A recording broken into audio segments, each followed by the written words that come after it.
अनिरुद्ध आचार्य जी और उनकी पत्नी की यह कहानी सिर्फ एक दंपति की नहीं थी, बल्कि वह प्रेरणा थी उन सभी के लिए जो अपने सपनों और संबंधों के बीच संघर्ष करते हैं। पत्नी ने जब पहली बार अनिरुद्ध जी से कहा, मैं अब कथा मंच पर नहीं आना चाहती, तो यह बात किसी साधारण निर्णय जैसी नहीं थी। यह उस स्त्री का आत्मस्वर था जो वर्षों तक एक छाया बनकर मंच के पीछे खड़ी रही थी। अनिरुद्ध जी ने अपने पूरे जीवन में हजारों कथाएं कही थीं, लेकिन उस दिन उनके जीवन की सबसे गूढ़ कथा उनके सामने जीवंत हो रही थी। उनकी अपनी पत्नी की आत्मा की पुकार। उन्होंने उसे रोका नहीं, टोका नहीं, बस मुस्कुराकर कहा, तुम्हारा मन जहां है तुम्हें वहीं जाना चाहिए। यही प्रेम था, यही धर्म था। पत्नी ने संगीत की राह पकड़ी। वह दिन रात रियाज करती। कोई सिखाने वाला नहीं था, लेकिन सीखने की जिज्ञासा और आत्मा की आवाज उसकी सबसे बड़ी गुरु थी। वह कभी अनिरुद्ध जी के प्रवचनों को गुनगुनाती, कभी अपने भीतर के भावों को गीत का रूप देती। एक दिन जब उसने मैं भी कुछ कहना चाहती हूं गीत रिकॉर्ड किया, तो वह सिर्फ एक संगीत नहीं था, वह एक स्त्री की पहचान थी, उसका संघर्ष था, उसका प्रेम था। गीत सुनकर स्टूडियो में बैठे लोग भाव विभोर हो गए।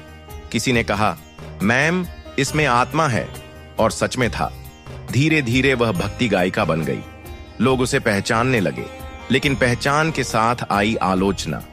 यह आचार्य जी की पत्नी है, अब ऐसे कपड़े पहन रही हैं, गा रही हैं, यह कैसी भक्ति है।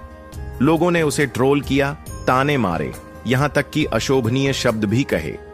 एक रात जब वह टूटकर कमरे में रो रही थी, अनिरुद्ध जी ने उसका हाथ थामा और कहा, तुमने यह रास्ता अपनी आत्मा की आवाज पर चुना था, अब किसी के शोर से क्यों डर रही हो? चलती रहो, मैं तुम्हारे साथ हूं। यही सहारा उसे दोबारा उठ खड़ा कर गया। समय बीता और एक बड़ी संगीत कंपनी ने उसे साइन किया। उसके गानों में राधा नहीं थी, पर राधा का भाव था, आत्मा की खोज, प्रेम की शक्ति और नारी की पहचान। उसका सबसे प्रसिद्ध गीत, मैं राधा नहीं, पर मेरे भीतर भी एक राधा है जो कृष्ण की नहीं, खुद की तलाश में है, लाखों लोगों का मंत्र बन गया। लेकिन एक परीक्षा और बाकी थी। एक म्यूजिक डायरेक्टर ने उसे ऑफर दिया, आपको अनिरुद्ध जी से दूरी बनानी होगी, हम आपको स्वतंत्र पहचान देना चाहते हैं।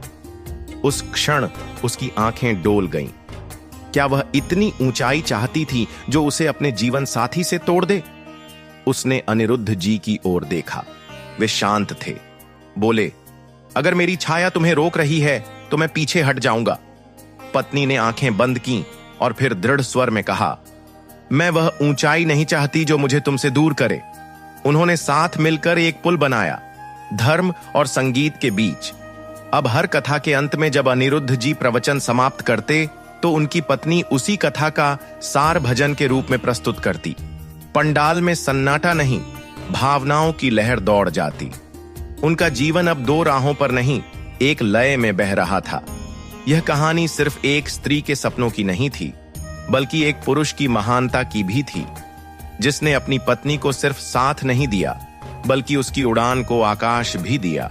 और यही सच्चा विवाह है, जहां सिर्फ साथ चलना नहीं, बल्कि एक दूसरे के सपनों की रक्षा करना ही सबसे बड़ा धर्म होता है।